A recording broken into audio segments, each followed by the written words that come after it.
대체할 수 없는 압도적 경제방송 박근혜의 데일리 힌트 시간입니다. 반갑습니다. 오늘은 6월 4일 화요일 방송입니다.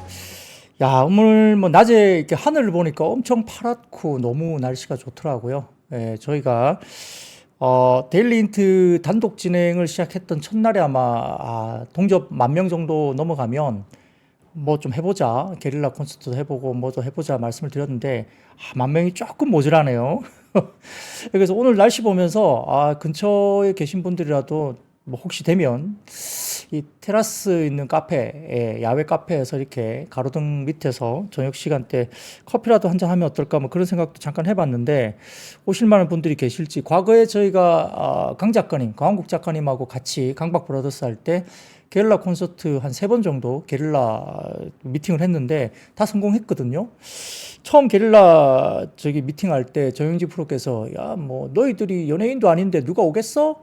이렇게 말씀하셨는데 완전히 예상을 뒤엎고 엄청난 분들이 와서 저희들이 식사를 쐈던 기억이 나네요.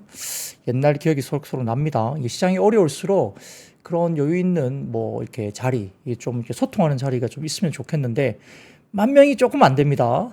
여러분들. 한 명씩만 데려오시면 10,000명 될 것 같은데. 네. 아쉽습니다만 한번 고민해 보겠습니다. 뭐 차 한잔 하는 거에 어떻겠습니까? 오시게 되면. 오시는 분이 계시면 저도 너무 좋죠. 네. 디어 안나님. 옆이면 가주, 대구에요. 대구 내려가면 되죠. 저 대구 자주 내려갑니다. 여행도 가고, 부산도 가고, 대구도 가고, 이게 가기 때문에, 뭐, 한번, 뭐 어딘지 어느 분이 어디 쪽에 제일 많이 계신지 잘 몰라요. 지금 여기 이제 접속하신 분들이. 안지연님 부산입니다. 출동하겠습니다. 네, 뭐 부산도 자주 갑니다. 해운대 쪽에 자주 또 놀러 가기 때문에 그러면 되죠. 박혜연님 저는 제주입니다. 제주도 갑니다. 놀러 가서 한번 놀러 가도 뭐 번개하면 되잖아요. 커피 한잔 마시는데 어려운 거 아니죠. 네, 제가 오신 분들 다 밥을 사드리기에는 뭐 그럴 수 있습니다. 한 서너 명 정도 오시면 밥을 살 수 있는데 커피 한 잔이면 뭐 20명 오시더라도 상관없죠. 일단 뭐 가능하면 서울부터 한번 진행하면 좋겠는데 뿔난 천사님 부산 하셨네요. 그러면 좋겠습니다. 한번 고민해 볼게요. 조금 더 저희가 힘을 내시라는 생각에서 제가 사비를 틀어서라도 커피 한 잔 못 사드리겠습니까? 하야니아님 광주예요. 일산이에요. 대구, 천안 많으시네요. 네, 같이 보면 좋겠습니다. 갱상도 한번 오세요. 디어 안나님 말씀 주시네요. 네, KHS님 상주시, 이인님이 일산입니다. 뿔난 천사님 커피는 제가 사드리죠. 무슨 말씀을요? 제가 사겠습니다. 당진입니다. 김경희님. 올무지김이 리치박. 빙다리 핫바지님, 박군영 피리 부는 사나이. 자, 이제 사설은 좀 그만하고요. 전체 이제 한번 뵙고 싶어서 그래요, 개인적으로. 네. 그러면 시장 이야기 들어가겠습니다. 조만간 이야기를 한번 해볼게요. 이 이야기는 제가 한번 좀 고민해서 일단 서울부터 한번 시작해 볼게요. 뭐 가능하면. 네. 좋습니다. 그러면은 시장 동향부터 말씀드리겠습니다. 코스피는 14.79포인트 하락 출발 보였습니다. 전일에 이어서 강관, 피팅, 도시가스, LPG, 중소형 철강 이렇게 이제 동해안 쪽에 관련된 석유, 가스, 탐사 관련된 이슈가 불거지면서 역시 오늘 장 초반 이런 섹터 중심으로 이제 강세 출발 보였고요. LCC라든지 2차전지 소재 장비 뭐 저가매수 유입이 된 것 같고 야놀자 관련주 어제 말씀드렸죠. 상장 관련된 기대감 이런 것 때문에 강세 출발 보였습니다. 이 개장 직후 30분 만에 코스피 거래대금 상위 4곳 중에 3곳이 가스전 관련주로서 그리고 전체 거래대금의 30%를 거의 잡아먹을 만큼 수급 블랙홀이 됐고요. 특정 테마군 쏠림 현상이 역시 아침부터 나타나기 시작했습니다. 그러다 보니까 하락 종목 수가 더 많은 이렇게 낙폭이 굉장히 크게 나타났죠. 코스피는 전일 대규모 순매수 이후에 쉬어가는 장세였고 오늘은 헬스케어나 유틸리티 등 특정 업종이 오전장에 강한 흐름을 보였습니다. 3일과 31일 각각 K200 선물 8,820 그리고 6,419 계약 순매수하면서 시장 상승을 견인했던 외국인들이 오늘은 현선물 순매도 전환했고요. 삼성전자의 가격 매력 그리고 반도체 수출 호조에 저가 매수가 일부 유입되면서 그래도 시장 낙폭을 축소시키는 흐름을 보이기도 했습니다. 이 대부분의 업종이 하락하는 가운데 뭐 오전의 특징 업종들이 유틸리티 그리고 헬스케어 쪽인데 전일에 이어서 이 거래일 연속 상승세가 나타났고요. 유틸리티 같은 경우는 뭐 동해 심해 가스전 프로젝트명 대왕고래 기대감이 역시 나타났습니다. 예, 어제 발표했던 그 프로젝트 이름이 대왕고래라고 합니다. 예, 그리고 뭐 전일 특징주 뭐 그대로 투자자 유입이 되면서 오전에 급등세를 나타냈고요. 헬스케어는 의약품 수출 오조로 뭐 5월 5대 유망 소비재 수출업종 가운데 의약품이 수출량 증가율 1위를 차지했죠. 전년 대비 34.2% 증가했다는 소식이 이루어지면서 제약 바이오 헬스케어 이런 부분들이 이제 좋았다고 볼 수 있습니다. 코스닥은 금리 하락에 성장주 투자 심리 회복하면서 강세였고 금리 하락 관련해서 주식시장에 소외했던 제약바이오 2차전지 관련된 반등인데 자 금리 인하 관련된 부분들이 가시화된다고 하면 솔직히 지금 2차전지도 볼만한 자리죠. 성장주 관련해서 지금 금리 인하에 민감할 수 있기 때문에 제약바이오와 2차전지가 순환매 형식에서 아마 좀 수급 관련된 부분들이 아마 조금 관심을 가질 만하다 저는 평가를 합니다. 그래서 2차전지 반등 그리고 제약바이오의 6월달 여러 가지 모멘텀과 그리고 금리 인하에 대한 수급 모멘텀 이런 부분들이 아마 2차전지나 제약바이오가 한번 두각을 좀 나타낼 수도 있지 않을까 이런 생각도 해봅니다. 예, 그리고 외국인 기관 순매수의 대형주 중심의 코스닥은 강세를 보였고요. 대형주라고 하면 특히 이제 2차전지 소재주들이죠. 예, 바이오 학회도 제약바이오주 강세 요인인데 알테오젠 같은 경우는 특히 말단 비대증 치료제 연구 결과 발표 후에 연일 강세였고요. 그 외에도 석유, 강관 등의 동해 유전 관련주 강세가 일부 이루어졌고 일부 종목은 뭐 상한가까지 가는 종목도 있었지만 그렇습니다. 그리고 인터넷 방송 특히 이제 숲이 해외 스트리밍 베타 버전 출시 등의 강세입니다. 숲이라고 하는 종목은 이제 아프리카 TV를 이름을 바꾼 거죠. 근데 이제 오후 막판에 접어들면서 국방부가 제약받던 군사분계선, 서북도서 모든 군사활동 법원이라고 발표를 해버리는 바람에 이 소식에 시장의 낙폭이 좀 확대되는 모습도 보였다고 볼 수 있습니다. 원달러 환율은 달러와 약세에 원달러 환율 하락을 했고요. 그 업종별로는 전기가스업 강세를 역시 나타냈지만 막판에는 이제 윗꼬리를 달고 싹 빠지는 모습이었고 어제 강했던 섹터들이 일부 마이너스로 돌아서는 모습을 이제 하루 만에 나타내기도 했습니다. 전일 발표된 뭐 포항 석유 가스 매장 소식으로 한국가스공사 장중 강세를 보이기도 했지만 낙폭은 아니죠. 윗꼬리를 달고 상승폭이 거의 이제 되돌리는 모습을 보였고요. 뒤이어서 의약품 강세였습니다.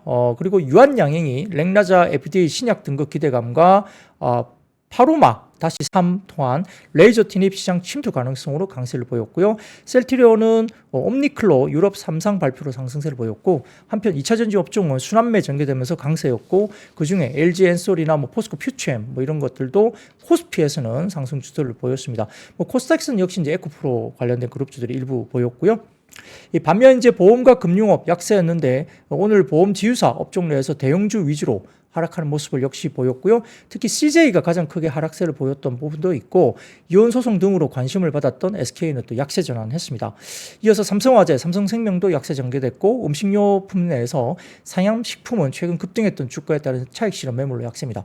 자, 상향식품이 주가가 PER 20배가 넘어갔습니다. 글로벌 대장주들이 PER 20배 이상 정도 거래가 되고 있기 때문에 거의 제가 보기에는 단기적으로는 상향식품이 좋긴 하지만 일단 글로벌 피어 그룹 대비 피어 주도주 대장주 대비 밸류에이션 폭이 그렇게 거의 이제 없는 수준까지 올라왔다는 점에서 다소 좀 조정을 받을 수 있는 자리였다고 볼 수 있죠.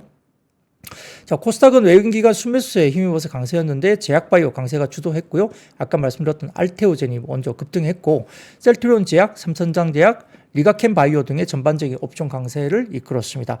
뒤이어서 저가매수 유입과 순환매 장소로 2차전지 업종 상승세 보였고요. 그중에 에코프로 BM이 강세 주도했고 반면 방송 서비스가 가장 크게 약세를 보였고 반도체는 전일 강세에 따른 차익 실현 매물 출회되면서 약세를 보였습니다. 미카엘 FC님, 국장 참 힘듭니다. 네, 맞습니다. 국장 힘들죠. 네, 충분히 그렇게 느끼실만 합니다. 네, 그런 부분들 충분히 이해가 되고요. 그래도 데일리 힌트를 보시면서 시장을 좀 따라가는 모습도 충분히 필요하고 시장에 대해서 조금이라도 어떤 힌트를 좀 받아보시면 좋겠고 또 공부하는 습관 이렇게 제가 좀 시간을 단축 드릴 수 있는 이 방송을 좀 같이 보시면 좋을 것 같습니다. 자, 그럼 매크로 지표 한번 볼까요? 그 다음 첫 번째 자료 한번 띄워주시면 미래에셋증권의 자료인데요. 자, WTI 추이 이게 3년 만에 200주 이동 평균선을 이탈하는 모습을 보입니다. 위쪽 보시면 왼쪽입니다. 오른쪽 위쪽 상단 오른쪽 보시면 브렌트 추이도 3년 만에 200주 이동 평균선을 하향 이탈을 했습니다. 자, 뭔가 좀 꺾이나요? 예, 그리고 아래쪽 보시면 미국 제조업 구매 관리자 지수 PMI는 S&P 글로벌은 이제 지금 50 위에서 약간 올라가는 모습을 보이고 있고, ISM 같은 경우는 조금 이제 아래쪽에 있죠. 오른쪽 보시면 올해 ISM 제조업 PMI 고용은 올라가고 있고요. 물가는 빠지고 신규 수주도 빠집니다. 고용은 살짝 지금 다시 그래도 아주 나쁘진 않은데 이런 부분들 보이면서도 신규 수주라든지 물가는 그래도 아래쪽으로 내려가고 있죠. 그래서 이런 부분들 봤을 때 기술적으로 미래에셋증권에서는 이제 국제유가가 3% 정도 어제 빠졌는데 WTI가 74달러 정도 수준입니다. 심리적 지지선이 200주 이동평균선인데 이게 하향 이탈됐기 때문에 역시 며칠 내에 회복 여부가 중요해 보이고, 며칠 내에 회복이 안 되면 굉장히 좀 저점 이탈을 더 하면서 국제유가가 좀 더 하향 이탈할 수도 있다는 이야기를 하는 겁니다. 유가 하락은 수요와 공급층 모두 살펴볼 필요가 있는데, 수요는 역시 수요 부진 우려가 있죠. 왜냐하면 ISM 제조업 지수의 둔화 때문이죠. 49.5에서 48.7로 조금 둔화가 됐고요. 공급 같은 경우는 오펙 플러스 회의가 오는 10월부터 내년까지 220만 배럴 규모의 자발적 감산을 단계적으로 폐지한다는 결정을 했죠. 그러니까 역시 이제 공급이 좀 증가할 수 있는 이유가 됩니다. 그래서 사우디 주도로 지금 계속적으로 약간 물량을 좀 줄이고는 있는데 단계적으로 이걸 폐지한다는 거니까, 러시아는 지금 증산을 한다는 이야기가 많습니다. 그래서 이로 인해서 올 연말까지 1일 50만 배럴, 그리고 내년 상반기까지 1일 약 180만 배럴 이상의 원유 공급이 늘어날 수 있다는 이슈가 있습니다. 그러니까 이렇게 되면 유가가 하방 안정이 될 수도 있습니다. 조금 더 이렇게 유가가 빠질 수도 있다는 점. 그러면 글쎄요, 경기 지표가 조금 인플레 지표가 하향 안정화 될 수 있는 것도 충분히 나옵니다. 자, 근데 경기에 대한 우려가 있는 거죠. 자, 그다음 표를 보여주시면 GDP 나우입니다. 애틀란타 연은 GDP 나우가 2분기 성장률 전망치를 기존 2.7%에서 다시 1.8%로 재차 하향했습니다. 자, 한 달 전에 어느 정도 봤습니까? GDP에서 4%를 봤습니다. GDP 성장률을. 근데 지금 한 달 전에 4% 상회했던 추정치가 지금 2.7까지 내리고 그다음에 다시 1.8%로 다시 둔화되는 모습을 보였습니다. 적당하게 둔화되는 것은 나쁘진 않습니다. 그래서 이렇게 되면 경기가 부러진다, 뭐 이렇게 해서 막 이렇게 또 막 군부를 떼는 분들도 있을 수 있는데 또 그렇지는 않을 것 같아요. 소비가 망가질 것이냐? 그렇지는 않은 거예요. 왜 소비가 망가지지 않을 것이냐? 아직까지는 소비가 어느 정도 된다라고 보는 게, 이게 또 이유가 있습니다. 자, 그 다음 표를 보여주시면 미래에셋증권에서 나온 자료인데 미국인의 62%가 주식에 투자를 한다고 합니다. 갤럽 자료인데요. 미국인 주식 투자 비중입니다. 미국 성인의 62%가 주식시장에 투자를 하고 있고요. 이건 2007년 이후에 가장 높은 수준입니다. 자, 연소득 10만 달러 이상인 가구의 87% 주식을 보유하고 있지만 4만 달러 이하 가구 중에 주식을 보유하고 있는 가구는 25% 불과했다. 중산층은 65%가 주식 투자를 한다는 겁니다. 자, 미국 가계가 아직까지 높은 소비력을 보일 수 있는 원동력 중에 하나가 주식시장의 강세를 찾아볼 수 있고요. 아마 금요일 7일이죠. 이번 금요일입니다. 미국 연준이 금융개정 보고서를 통해서 공개가 될 걸로 보입니다. 그래서 미국 가계의 부는 23년 한 해 동안 약 어느 정도 증가를 했느냐? 11조 5,868억 달러가 증가했습니다. 엄청난 돈이 증가했죠. 그 주식 좀 팔아서, 엔비디아 한 주 팔아서 소비할 수 있는 거죠. 달러 원 환율 1,350원을 적용하면 이 규모가 어느 정도냐? 무려 1경 5,642조 1,580억. 엄청난 돈입니다. 자, 이 돈으로 소비하면 됩니다. 엔비디아 한 주 팔아서, 애플 한 주 팔아서 돈 쓰면 돼요. 그렇기 때문에 자산별 부의 증감은 이렇습니다. 주식이 약 7조 8천억 달러를 증가를 시켰고요. 채권이 1조 7천억 달러 증가했고, 부동산이 2조 달러 증가가 됐고요. 기타가 830억 달러 정도 증가가 됐습니다. 자, 올해 1분기에도 미국 가계의 부는 주식을 중심으로 아마 크게 증가가 될 것으로 보기 때문에 미국의 높은 소비력은 여전히 미국 시장이 부러진다면 모르겠지만 또 여태까지 또 증가시킨 부가 있기 때문에 조금 조정이 나온다 하더라도 충분한 소비력을 받칠 수 있다는 거죠. 그렇습니다. 그래서 미국 시장에서 이렇게 충분히 소비력이 있을 수 있다. 그러니까 뭐 경기가 부러진다 이런 이야기는 극단적인 이야기를 할 필요 없는 거죠. 아직까지는 슬로우하게 완화되고 있다 볼 수 있죠. 이런 것들 좀 참고를 해보시면 좋을 것 같습니다. 자, 뭐 메롱님, 엔비디아 한 주 150만 원 정도, 뭐 그렇죠. 엔비디아 비싸죠. 예, 한 주 정도 팔면 예, 맛있는 거 사 먹을 수 있습니다. 예, 그렇습니다. 자, 그러면 섹터로 넘어가겠습니다. 예, 첫 번째 섹터입니다. 역시 반도체 관련된 일부 관련주 상승인데요. 전일 관련해서 필라델피아 반도체 지수도 약 0.57% 상승이 또 됐죠. 젠스랑 엔비디아 최고 경영자가 역시 이야기가 어제 컴퓨텍스 기조연설에서 새로운 어떤 GPU인 루빈 플랫폼 처음으로 언급을 했다. 이거는 이제 어제 제가 방송을 통해서 말씀드렸고요. BOA 같은 경우가, 자, 다음 사진 보여주시면 BOA 리서치 자료가 나왔습니다. 그래서 뭐 딱 보시면 영어 너무 쉽잖아요. 한눈에 BOA가 무슨 말을 했는지 들어오실 겁니다. 내용을 그래서 조금 어려운 분들을 아주 소수의 어려워하는 분들을 통해서 제가 말씀드리면 목표 주가를 기존 1320달러에서 1500달러로 상향 조정했다는 이야기입니다. 월가 투자은행 중에 가장 높은 목표가죠. BOA 같은 경우는 엔비디아가 차차 세대 AI 전용 칩 계획을 발표를 했고 시장 지배력이 더욱 강화될 것으로 이제 이유를 했고요. 그래서 지난밤 엔비디아는 4.89% 또 급등을 했습니다. 자, 이렇게 되다 보니까 뭐 엔비디아가 주도하는 시장이 계속적으로 가고 있죠. 예. 올 무지개임 너무 쉽잖아요. 예, 그래요. 뭐 영어 이 정도는 다 너무 쉽습니다. 예, 그래서 아마 차세대 AI 칩인 루빈을 공개했는데, 자, 엔비디아는 H100 호퍼에서 H200과 블랙웰, 그 다음에 블랙웰 울트라, 그 다음에 루빈 이렇게 라인업을 완성시키면서 빠르게 팽창하는 AI 인프라 시장을 선점하는 지위를 확고하게 다지고 있는 상황입니다. 엔비디아 주가는 연초 이후에 130% 넘게 상승하고 있고요. 시가총액은 1조 6,058억 달러가 증가를 한 것으로 평가를 받고 있습니다. 그래서 오늘 일부 이제 반도체 중소형주들 일부 좀 올라온 모습도 있는데, 자, 너무 올라가니까 또 이게 끝이냐, 이게 뭐 어느 정도 피크아웃이 될 수 있다 이런 이야기도 있지만, 자, 사이클을 한번 지켜볼까요? 자, 그 다음 보시면, 자, 엄블레라 리서치 쪽에서 올려주신 뱅크 오브 아메리카 관련된 자료인데요. YOY 전년비로 보는 반도체 사이클인데 정상적인 10개 분기 상승세에 지금 3개 분기를 지난 시점에 불과하다는 BOA 자료입니다. 자, 지난 10년간 약 3번의 다운 사이클이 있었는데 분기별 전년 대비 감소폭이 마이너스 6%에서 마이너스 21%에 이르는 저점 수준과 그리고 4개에서 5개 분기 동안 지속되는 마이너스 YOY 성장, 그러니까 최근 다이 사이클은 23년 3분기까지 지속됐다는 것이 특징적인데, 이전의 다운 사이클 이후에는 전년비 성장이 약 10개 분기 동안 계속 지속됐다는 겁니다. 그러니까 전반적으로 봤을 때는 한 4개 정도 쿼터가 이제 하락 추세가 이어졌고요. 그 다음에 10개 분기 정도가 지속적으로 상승하는 모습을 플러스권에서 있었다는 겁니다.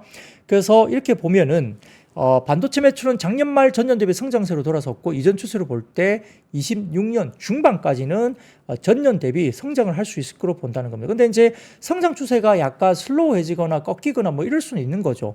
완만하게. 뭐 그렇게 되면 주가 부분은 사서 조금은 먼저 빠질 수도 있겠죠.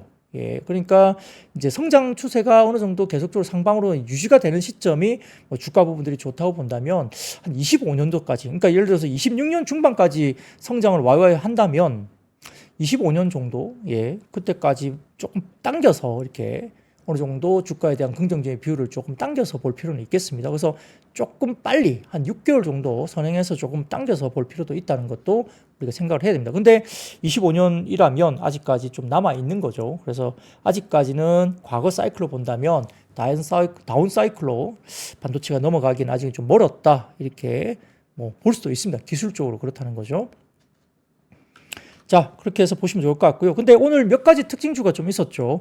키움 중에서 최근에 냈던 리서치 자료 중에 AI가 이끄는 ESSD, 이게 이제 엔터프라이즈 기업용 SSD입니다. 수요 성장인데, 자, AI 팩토리 관련된 데이터 센터가 되다 보니까 데이터 생산량이 기하급수로 증가할 수가 없겠죠. 그래서 지금 이렇게 본다면 역시 최근에 AI 추론 시장은 역시 HDD에서 QLC eSSD 수요로 이동이 되고 있다, 이겁니다. 그래서 QLC eSSD 수요가 올해 같은 경우는 약 4배 정도 성장할 거로 봅니다. 이 중에서 잘하는 게 어디입니까? 삼성전자하고 역시 SK 하이닉스의 자회사인가요? 예, 솔리다임 이 부분인데, 특히 QLC eSSD 같은 경우는 삼성전자와 솔리다임만이 고객사가 인증된 제품 보유를 하고 있기 때문에 거의 글로벌 독점 구조입니다.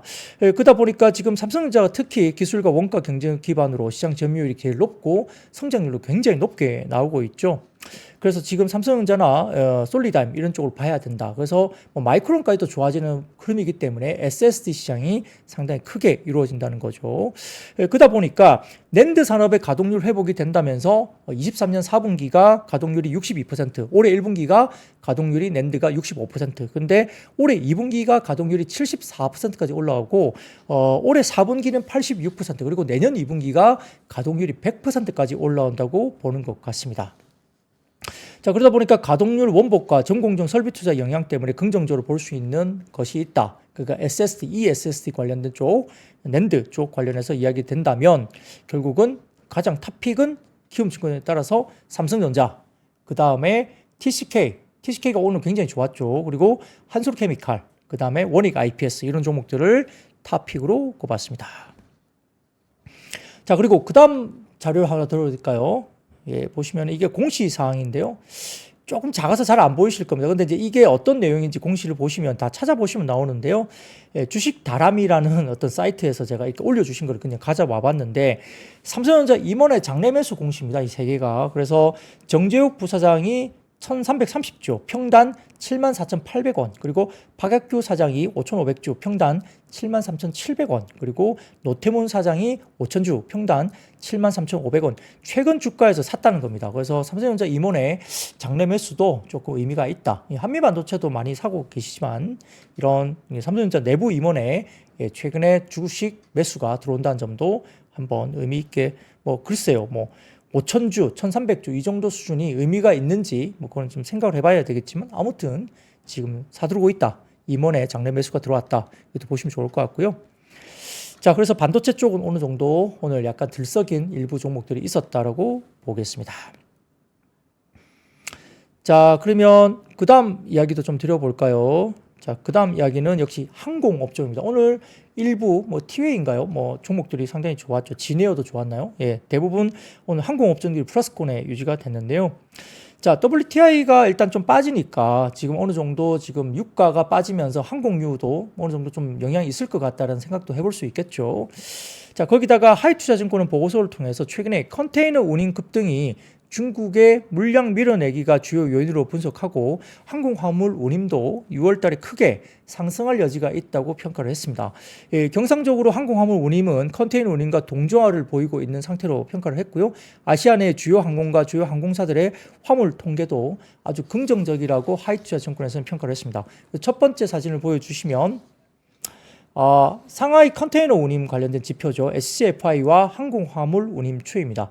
예, 짙은 파란색이 SCFI고, 그 다음에 하늘색, 옅은 하늘색이 지금 항공화물 운임 쪽이죠. 이 보시면은 이제 동조화되고 있죠. 그래서 이렇게 컨테이너선 관련된 지수와 이게 항공화물의 운임이 같이 가고 있는 모습이 보인다는 거고요. 자, 그 다음 표를 보여드리면 수에즈 운하 희망봉 통과 물량입니다. 왼쪽 보시면은 수에즈 운하 통과 컨테이너선. 그러니까 컨테이너선이 지금 수에즈 운하를 통과하는 게 거의 지금 회복이 안 되고 있어요. 희망봉 회복으로 전반적으로 지금 오른쪽 보시면 희망봉으로 우회하는 통과 컨테이너선이 계속 유지가 되고 있습니다. 그러니까 물량 관련해서 이렇게 컨테이너 관련된 지표가 잘 꺾이지 않는 거죠. 아직까지 수에즈 운하 통과 컨테이너선이 회복이 제대로 안 되고 있다는 겁니다. 그래서 희망봉으로 우회하고 있기 때문에 이 관련된 운임 지수가 계속적으로 좀 높게 형성될 가능성이 높다는 이야기를 하고 있는 것 같고요. 자, 그 다음 표를 보여드리면 역시 관련된 추이입니다. SCFI, 상하이 컨테이너선 운임 지수인데, 이 중에서 이렇게 약간 오렌지 색깔로 보이는 이 동글동글하게 보이는 쪽이 24년도 흐름입니다. 21년도 흐름들이 상당히 높았는데 거의 따라가고 있는 모습이고요. 그런 모습들을 한번 보시면 좋을 것 같아요. 그래서 이걸 보시고 최근에 SCFI 추이가 어떤지 많이 올라가고 있죠. 3,000포인트를 넘어섰습니다. 그래서 이런 부분들도 같이 좀 지켜보시면 좋을 것 같고요. 그리고 LS증권에서도, LS증권은 이베스트가 아마 이름이 바뀐 겁니까? 예, LS증권도 보고서를 통해서 항공업종 같은 경우는 3분기 성수기를 기점으로 노선별 믹스 정상화 개선이 된다. 그러니까 유럽 노선이라든지 이쪽도 좀 좋아질 수 있는 거죠. 그래서 일본, 미주 노선의 수요 하락세가 지속되면서 중국과 유럽 노선의 판매 비중이 서서히 증가하면서 항공사들의 믹스 개선, 정상화, 실적 정상화, 성장 기회를 제공할 수 있다 이렇게 평가를 한 것 같습니다. 그래서 오늘 한진칼, 진에어, 대한항공 이런 등등 주가들이 움직였죠. 자, 그래서 이제 한투증권에서는 해외여행에서 사라진 사이클이라는 리포트를 내면서 그동안의 전통적인 사이클 논리, 그러니까 이제 성수기, 비수기 따져가면서 항공업종들이 상당히 전통적인 사이클 논리에 갇혀서 이익 모멘텀을 가소평가했다 이렇게 평가를 했습니다. 그래서 1분기 LCC 상장사 4곳의 영업이익은 전년 동기 대비 13%나 급증했다고 평가를 하면서 자, 국제선 운임이 피크아웃 우려로 상당히 좀 주춤했다, 주가들이 주춤했다 봤는데 반대로 운임은 오히려 상승했다는 겁니다. 그래서 1년 사이에 순차익금이 LCC 쪽도 11%를 감소하면서 진에어와 티웨이 같은 경우는 순현금 구조로 완전히 턴을 했다고 보는 거죠. 과거에는 빌린 돈이 많고 차익금이 많았는데 순현금 구조로 진에어와 티웨이가 이렇게 바뀌었다는 겁니다. 그런데 시가총액은 작년 1분기 평균보다 이미 주가가 20%나 낮게 형성되어 있다는 겁니다. 그래서 물론 이제 2분기는 연중에 최비수기입니다. 그런데 사실 2분기 같은 경우는 일본 넣어서 이렇게 벚꽃 여행 이런 것들이 좀 있긴 하지만 2분기가 비수기인데 근데 벌써 6월이라는 거예요. 그러면 이제 3분기를 바라보고 투자를 할 시기다 이렇게 보는 것 같습니다. 여름 성수기가 이제 3분기죠. 예, 그렇기 때문에 지금 성수기 모멘텀에 주목을 해야 한다 보는 것 같고 진에어는 LCC 중에 영업이익 1위이고요. 향후 에어부산 통합으로 외형에서도 압도적인 1위가 예상되기 때문에 탑픽을 아마 한투증권에서 이야기를 하고 있습니다. 올해 기준 PER은 4배 정도 수준입니다. 가장 낮게 형성되고 있는 게 진에어다 말씀드리고 있는 것 같고요. 항공은 이제 시크리컬이 아니라는 거죠. 그래서 해외여행 수요는 더 이상 사이클에 국한되지 않고 그냥 간다는 거예요. 예, 비수기, 성수기 따지지 않는다. 지금은 그냥 간다는 겁니다. 자, 그래서 그 다음 표를 보여드리면 자, 우리나라 항공시장은 내수 경기를 따라가는 국내선보다는 국제선에 좌우된다는 겁니다. 제일 왼쪽 보시면 파란색이 국내선 비중이고요. 그 다음에 회색이 국제선입니다. 거의 국제선이 70% 이상입니다. 그러다 보니까 국내 항공시장은 내수 경기를 따라가는 국내선보다는 국제선에 치중이 되는데 해외여행 쪽이 많이 된다는 거죠. 그래서 국제선 운임을 2019년과 비교해 보면 지금 30% 이상 비싸다는 겁니다. 그렇고요. 근데 이제 그게 오버슈팅으로 볼 수도 있다는 거죠. 티켓 값이 엄청 비싸니까 야, 이거는 좀 팬데믹 이후에 너무 오버슈팅 된 거다. 이렇게 평가를 할 수도 있겠지만 근데 실제로는 지난 5년간 사회 구조적인 소비 패턴의 변화라고 한투증권에서는 분석을 했습니다. 그래서 이제는 먹는 것 좀 줄이면서 해외여행 쪽으로 완전 집중하고 있고 소비 패턴이 변하면서 지금 해외여행 갈 사람들은 다 간다는 거예요. 그래서 이런 것들이 고착화되고 있다 보는 거고 자, 그 다음 표를 보여드리면 2024년 국제선 여객 공급은 2018년 수준에 머문다는 겁니다. 그러니까 국제선 관련된 공급이 이제 항공기 공급이 좀 잘 안 되고 있다는 거죠. 그래서 오른쪽 보시면 초과 수요 국면이 지속되면서 원인 강세가 계속 이어진다는 거예요. 그게 왜냐하면 최근에 보잉이 생산 차질을 갖고 있습니다. 그렇기 때문에 공급 부족은 25년도까지도 갈 수도 있다 보는 것 같고 공급이 풀리기 전에 양대 국적사 합병, 인천공항 4단계 확장 등의 성장 모멘텀이 역시 있기 때문에 항공주가 일단은 굉장히 긍정적으로 평가를 할 수 있다. 이런 이야기를 합니다. 자, 그래서 그 다음 표를 보여드리면 과거 평균 이하였던 수익성이 이제는 최상위 수준입니다. 이게 주요 국가별 항공산업 영업이익률인데요. 보시면 한국이 제일 높죠. 한국이 굉장히 높습니다. 왼쪽 표를 보시면 제일 위쪽에 영업이익률이 국가별 항공산업 중에 제일 높고요. 밑에 미국보다도 훨씬 높네요. 그렇습니다. 유럽, 일본, 중국들이 있는데 우리나라 굉장히 제일 높습니다. 이익률이. 근데 오른쪽 보시면 자, 대한항공, 그 다음에 제주항공, 진에어 등 보시면 24년 EV EBITDA 그리고 24년 PER 갔을 때 우리나라 항공사들은 전 세계에서 가장 저평가되어 있습니다. 해외 쪽 보시면은 여러 가지 항공사들이 같이 평가가 되어 있는데 보시면은 대한항공과 제주항공, 진에어가 티웨이도 여기 있나요? 제일 낮게 형성되어 있죠. 그러니까 글로벌리 지금 국내 항공사들은 제일 저평가되어 있는 항공사다 이렇게 평가를 하는 것 같습니다. 자, 그리고 그 다음 표를 보여드리겠습니다. 삼성증권에서 자, 이제 나가는 것만 이야기하는 게 아니에요. 자, 중국의 인바운드인데요. 예상치를 상회한다 볼 수 있습니다. 중국의 아웃바운드 탑4 여행객 추이인데 한국이 83.4%로 이제 중국인들이 거의 이제 코로나 이전에 관련 여행객이 지금 거의 회복을 하고 있는 거고요. 그 다음이 뭐 베트남, 일본, 태국 이렇게 나타나죠. 한국으로 제일 많이 들어오는 것 같아요, 지금. 그래서 중국의 해외여행이 펜트업 수요를 반영하기 시작했고요. 4년에 걸쳐서 오랫동안 해외여행을 못 갔기 때문에 중국의 자국의 국내 여행을 먼저 갖고 그 여행이 어느 정도 채워지면서 이제 해외 쪽으로 중국인들이 나서는 상황인데, 자, 지난해 한국의 인바운드 회복률은 2019년 대비 약 33%에 불과했는데 지금 80% 4월에 넘어섰죠. 83.4%까지 올라왔고요. 이제 또 중국이 여행 성수기에 들어갑니다. 그래서 올해 중국 여행객은 80% 회복을 예상했는데 아마 이미 초과된 수치로 지금 삼성증권의 자체 내부 분석 결과로는 초과했다 보는 것 같고, 관건은 근데 문제는 뭐냐면 소비 금액입니다. 한국이 들어와서 얼마를 쓰느냐. 근데 최근에는 비싼 이렇게 면세점을 간다기보다는 가성비 소비 패턴, 예, 실용적 소비 패턴이 지배적이다. 그러니까 올리브영을 가거나 다른 식으로 간다는 거죠. 그래서 약간 실용적 소비 패턴이 좀 바뀌고 있는 것은 좀 감안할 필요가 있다. 이렇게 보면서 조금 더 이런 부분도 저희가 어느 쪽으로 돈을 쓰는지, 그리고 과거 인당 소비 금액이 얼마인지는 좀 체크를 해볼 필요가 있겠죠. 네, 그렇게 해서 오늘 항공주 관련된 이야기를 좀 드렸습니다. 자, 그리고 오늘 세 번째 제약바이오입니다. 제약바이오 쪽은 역시 이제 금리 인하 가능성이 좀 유력해지면서 또 특히 ECB 같은 경우는 6월달 금리 인하 가능성이 계속 대두되고 있죠. 그리고 미국의 4월 PCE 물가지표가 시장 전망치에 부합을 했고요.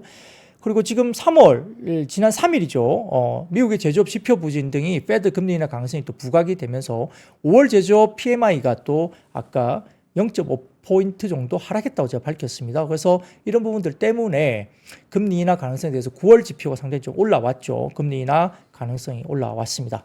거기다가 미래에셋증권에서 보고서를 통해서 K항암 신약 성과 도출 기대 이야기에 대한 리포트가 또 나왔죠. 거기에 따라서 ST팜, 알테오제, 종군당, 한미약품, 일양약품, 동아ST, 셀트론 제약 등등 유한양행 이런 종목들 주가가 올라왔는데, 자, 미래에셋증권에서 제약바이오 6월 투자 전략 관련된 리포트가 나오면서 조정을 해보면, 자, 지난 5월 HLB의 리보세나립과 캄렐리주마비 이 FDA로부터 CRL을 수령하면서 섹터 전반적인 굉장히 센티가 안 좋았죠. 일부 좀 실패했다 이런 이슈가 생기면서 상당히 좀 HLB도 많이 급락을 했었고요. 그래서 주가 하락에 대한 우려가 발생했지만 다른 기업에 미치는 영향은 상당히 제한적이었다 이렇게 볼 수 있습니다. 오히려 아스코에서 유한야행과 존슨앤존슨의 레이저 티닙과 아미반타맙 SC 관련된 파로마-3 데이터가 비소세포 폐암 시장 침투 가능성을 높이는 서프라이즈 발표였다고 평가를 했고요. 리가캠 바이오 파트너 포슨과 시스톤 같은 경우가 이런 부분에서 긍정적인 데이터를 또 업데이트했기 때문에 이런 부분들도 상당히 좀 긍정적으로 나왔다고 평가를 했습니다. 또 6월달에 여전히 긍정적인 이벤트들이 이야기되고 있고요. 아까 말씀드렸던 레이저 티닙과 아미반타납의 FDA 허가는 8월 이전에도 가능성이 있다고 미래에셋증권에서 평가를 했고요. 또 ST팜 같은 경우는 원료를 생산하는 제로네 이메텔 스테트의 어떤 FDA 허가 일정, 이게 6월 16일로 예정되어 있다는 점에서 좀 ST팜 지켜봐야 된다고 보고, 그 당뇨, 비만 등의 대사질환 최대 규모 학회 ADA 2024도 6월 20일에서 24일까지 또 예정되어 있습니다. 더군다나 릴리의 잽바운드 그리고 이제 노보의 위고비 등의 비만 관련 합병증 데이터도 다수 또 발표될 것으로 예상되고 있어서 국내에서는 한미약품 관련된 쪽 이야기하고 있고, 그다음에 동아ST, 그다음에 펩트론 이런 종목들이 아마 관련해서 모멘텀을 또 갖고 있다는 점에서 지켜볼 필요가 있다 이야기됩니다. 그래서 미래에셋증권의 탑픽은 레이저 티닙의 FDA 허가 관련된 이야기가 8월 정도까지 기대되는 유한양행, 그리고 ADC 플랫폼 가치가 부각되고 있는 레고캠 바이오, 그 다음에 ADA에서 대사질환 다수의 데이터가 발표될 것으로 보이는 일라이 릴리 이런 종목들 관련해서 이렇게 평가를 탑픽으로 꼽았습니다. 이런 부분들 한번 보시면 좋을 것 같고요. 자, 그 다음 표를 보여드리면 존슨앤존슨에 관련된 비소세포 폐암 시장 침투 목표 1차 치료제 점유율 50%, 매출액은 55억 달러 이상으로 지금 존슨앤존슨이 보고 있다. 유한양행 기대감 상당히 높은 것 같습니다. 그래서 오스코텍 같은 경우도 상당히 지금 높게 형성되고 있죠. 자, 이런 것들을 한번 지켜보시면 좋을 것 같고요. 자, 양말님, 주말 명동 걷지 못할 정도다면 맞습니다. 예, 그렇게 이야기되면서 굉장히 지금 아주 외국인들이 많이 지금 그 명동 중간 거리 있죠. 이렇게 예, 매장 중간 거리 보면 아주 예, 발 디딜 틈이 없다고 보입니다. 자, 제노님, 시간에 매매 보느라 박 부장님 방송에 귀에 안 들어오네.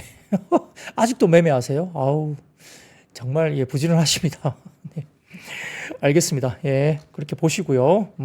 방송은 아마 끝나고 다시 클립이 올라가면 한 번 더 보십시오. 꼭. 예. 좋습니다. 예, 그 다음 섹터 넘어가겠습니다. 오늘 종료주가 좀 좋지 못했습니다. 예, 국제유가가 오펙 플러스 감산 유지에도 향후 축소 전망 때문에 역시 감산에 대한 축소 하반기부터 있다고 전망을 했죠. 이 부분 때문에 역시 빠졌고요. WTI가 74달러까지 빠졌던 모습이 보입니다. 역시 이제 수요도 좀 어려운 부분이 있다. 뭐 PMI 지표나 이런 것들이 일단 수요 부진을 예상을 할 수 있기 때문에 그런 것들이 영향을 미쳤다 볼 수 있는 거고요. 자, 여기에 대해서 뭐 하나증권에서 국제유가 관련해서 오펙 플러스도 미국의 금리 인하를 기다린다 이렇게 평가 보고서를 냈습니다. 그래서 이 오펙 플러스가 정례 회의가 25년 감산 연장을 하긴 했지만 하반기부터 이 자발적 감산에 대한 규모를 좀 줄일 수 있다, 완화시킬 수 있다는 것 때문에 이제 역시 공급이 더 늘어날 수 있다는 이야기를 하고 있는 거죠.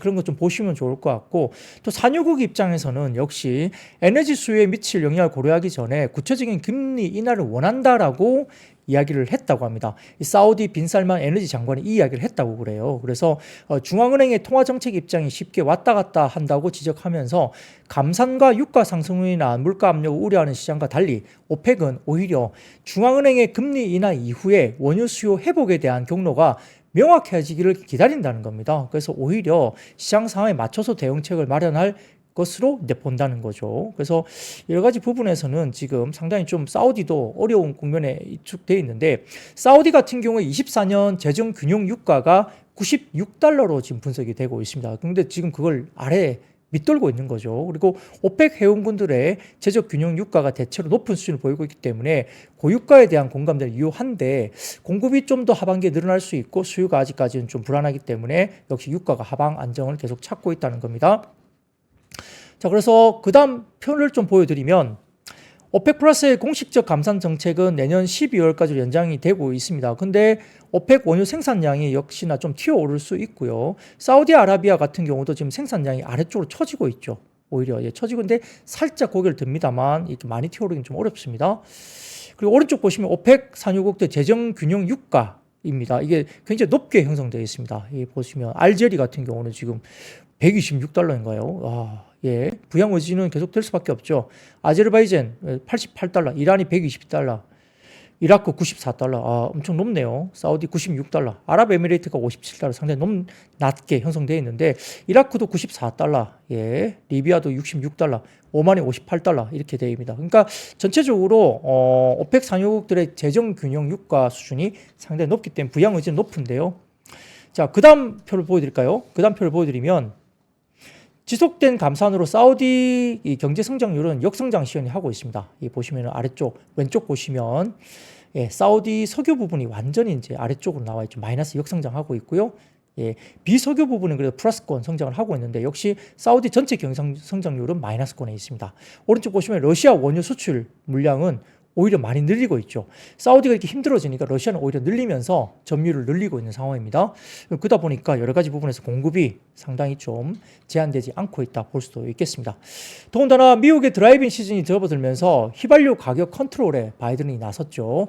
바이든 대통령이 대선을 앞두고 있기 때문에 물가 지표를 잡기 위해서 지금 상당히 좀 이야기하고 있는데, 휘발유 비축유를 방출한 영향이 있다라고 지금 분석이 됩니다.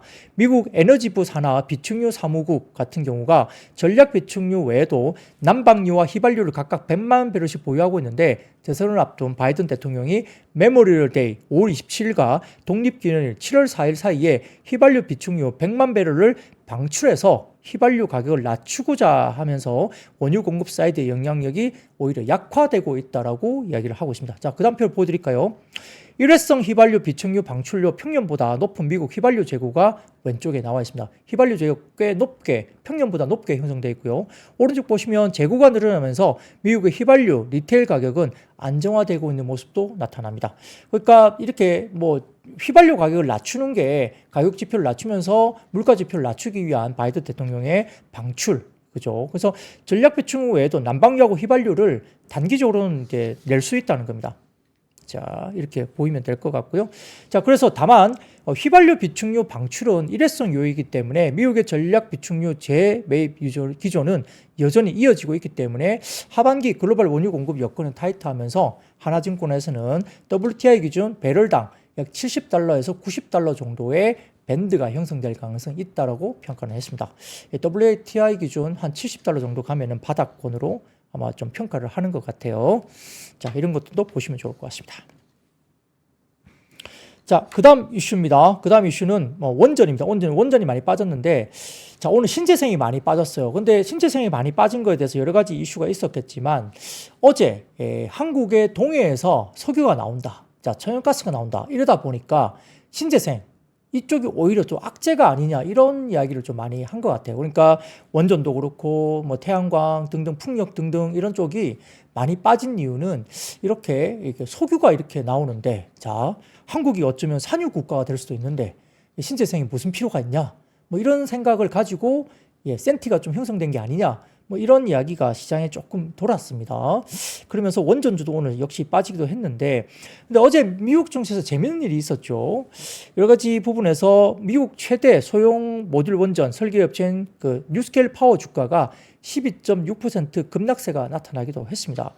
근데 외신에 따르면 뭐 뉴욕 증시 개장 직후에 여러 가지 최소 60개 종목이 높은 변동성을 보이면서 이렇게 거래 정지가 됐는데, 일부 종목은 주가가 99% 폭락하는 비정상적인 움직임이 보인 거죠. 그리고 워렌 버핏의 버크셔 해서웨이도 클래스 A를 비롯해서 뉴스케일 파워도 98.5%나 급락했죠. 이게 약간 시스템에 문제가 있었다 보입니다. 그래서 관련해서 웹사이트를 통해서 CTA, 그러니까 실시간 거래 호가 정보 감독 기구에서 공개하는 가격 범위에 아마 기술적인 문제가 미국 증시에서 발생한 것 같고요.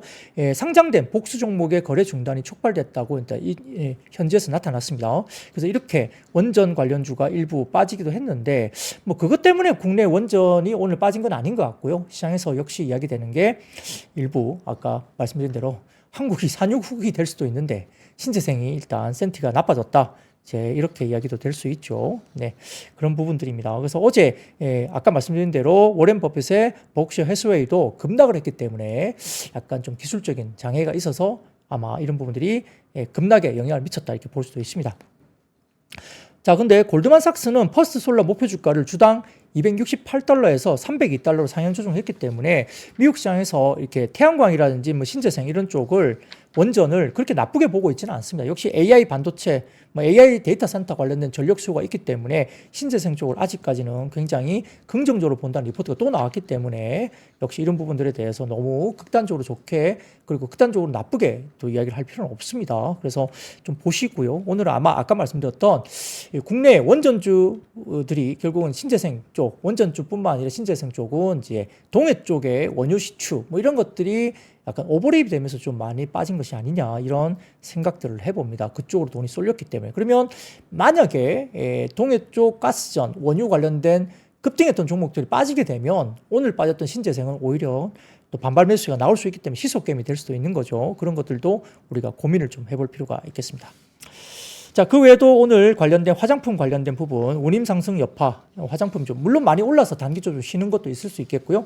화장품 관련주라든지 2차 전지 반등에 대한 이슈, 구체적인 자료가 좀 나와 있습니다. 이런 것들 좀 보시면 좋을 것 같고, 2차 전지 반등에 대한 부분들은 제가 오늘 자료를 좀 실어놨기 때문에 시내 자료실에서 이제 원고를 좀 확인해 보시면 좋을 것 같고, 뭐 가스전 관련주는 뭐 말씀을 애초에 좀 드렸었고요. 그 다음에 그 뒤쪽으로는 뭐 다른 지수들 자료들이 좀 있으니까 시내 자료실에서 원고를 한번 확인해 보시면 좋을 것 같습니다. 자, 오늘 준비된 이야기는 여기까지고요. 오늘 이야기는 마무리하겠습니다. 여러분들 다 아시죠? I see you. 박근영, 이선영, 사경인, 염승환 투자 마스터들의 세심한 케어로 건강한 투자 습관을 만드세요. 3프로 멤버십 3프로 앱에서 확인하세요.